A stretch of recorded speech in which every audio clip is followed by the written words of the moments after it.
सम्पूर्णमा नमस्कार। जीवन कृषि च्यानलमा यहाँहरूलाई स्वागत गर्न चाहन्छु। आज म नयाँ विषयवस्तुका साथ यहाँहरूमाझ उपस्थित भइसकेको छु। वित्तीय साक्षरता कार्यक्रम सम्बन्धी सहारा महिला बचत तथा ऋण सहकारी संस्थाको आयोजनामा सहजकर्ता गोकर्ण दुवाडीद्वारा नीलकण्ठ नगरपालिका वार्ड नम्बर 3 स्थित जरेबरका आम सहभागीलाई प्रशिक्षण गर्ने क्रममा यसो भन्नुहुन्छ सहजकर्ता गोकर्ण दुवाडी। म गोकर्ण दुवाडी, मेरो घर ज्वालामुखी गाउँपालिका वडा नम्बर 4 धादिङ ढोला हो।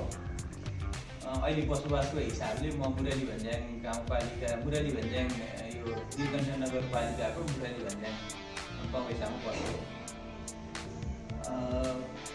मैले हजुरहरूसँग आज वित्तीय साक्षरता कक्षा सहजीकरण गर्ने त्यो जिम्मेवारी पाएको छु। म अहिले सहारा महिला बचत तथा ऋण सहकारी संस्थामा प्रमुख कार्यकारी अधिकृतको रूपमा कार्यरत छु। हजुरहरू जस्तै मैले सहारामा कार्तिकबाट सहारामा आएको म।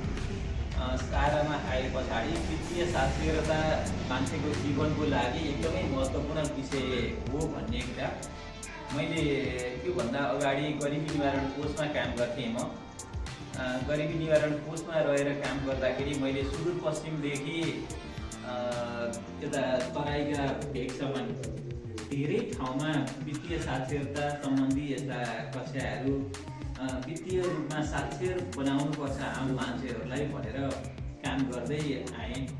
अहिले सहारामा आइसके पछाडि पनि एउटा सहकारी संस्थाले आफ्ना सदस्यहरूलाई जीवनस्तर माथि उठाउनको लागि, सदस्यहरूको आर्थिक अवस्था सुधार गर्नको लागि वित्तीय साक्षरता एकदमै महत्त्वपूर्ण विषय हो।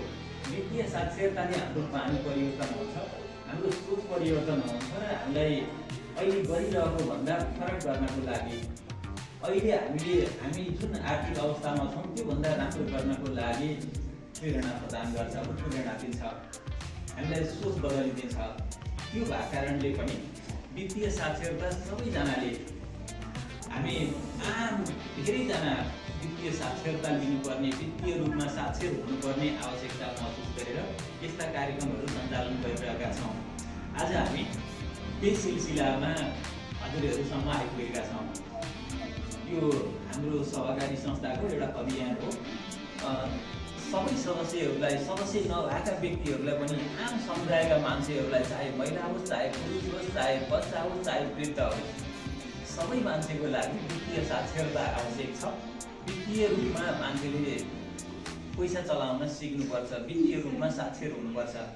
त्यसकै लागि आज हामी यहाँ उपस्थित भइरहेका छौँ।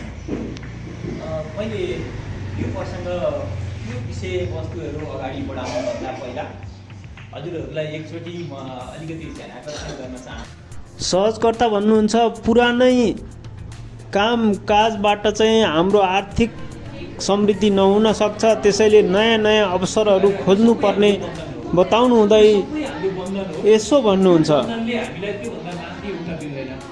त्यो बन्धनले हामीलाई, हामी जुन अवस्थामा अहिले जसरी हामी जिइरहेका छौँ त्योभन्दा फरक गरेर हामीलाई दिइरहेको छैन। सोचको बन्धन है, सोचको मानसिकता एकदमै राम्रो शब्द ल्याउनु भयो। मानसिकता हाम्रो बानी नै त्यस्तै बनिसकेको छ, जुन बानी परिवर्तन गर्नलाई हामीलाई धेरै गाह्रो भइरहेको छ, धेरै गाह्रो हुन्छ।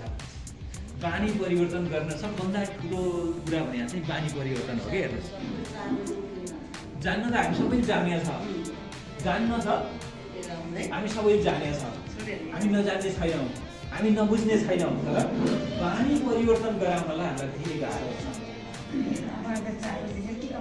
है, धेरै गाह्रो हुन्छ। त्यो भएर हामी अलिकति फराकिलो बन्ने कोसिस गर्नुपर्छ, अलिकति अवसरहरू हेर्नुपर्छ, आम्दानीका अवसरहरू पहिचान गरेर हामीले अहिले गरेकोमा मात्रै चित्त बुझाउने होइन। किनभने अब आमा दिदीबहिनीहरू त अब जति अब अलिकति वृद्ध भइसक्नु भएको छ, कानुनले पनि 60 वर्षभन्दा माथि लागेपछि वृद्ध भनेर परिभाषित गरेको छ त होइन। अब त्योभन्दा माथि उमेर भइरहेका आमा हरूको लागि त अब शरीर सक्रिय गराउने मात्रै हो। शरीर सक्रिय गराउने, रोग लाग्न नदिने। बस्यो भने रोग लाग्छ है आमा, बस्यो भने रोग लाग्छ है। सक्रिय भए पछाडि रोग लाग्छ। सक्रिय हुने, हिँड्ने, आफूले सकेको कामहरू गरिरहने, त्यसले रोग लाग्दैन। र रोग नलाग्नु भनेको खर्च कम हुनु हो नि त, त्यो नि आम्दानी बढ्नु हो कि, आम्दानी खर्च जोगिनु हो है। अब हामी जो 60 वर्षभन्दा तलका छौँ, हामीले अहिले मेरो अनुभवमा हामीले वित्तीय साक्षर भएर जागिरबाट बचत गरेर कुनै व्यवसाय, उत्पादनमूलक कृषि, पशुपालन, व्यापार व्यवसाय तथा लगानी गरी इमान्दारिताको साथ अति आवश्यक र आवश्यक क्षेत्रमा मात्र खर्च गर्दा पनि धेरै मानिसको आर्थिक समृद्धि हुन नसक्नुको चुरो कुरो भनेको महँगी दरभन्दा मानिसको आम्दानीको वृद्धि दर कम भएमा आर्थिक उन्नति हुन नसक्ने कुरा यहाँहरूलाई जानकारी गराउँदै आजको विषयवस्तु कस्तो लाग्यो? यदि जानकारीमूलक लागेमा जीवन कृषि च्यानललाई लाइक, कमेन्ट, सेयर, सब्सक्राइब गर्न नभुल्नुहोला। यहाँहरूको पल शुभ रहोस्। नमस्कार, धन्यवाद।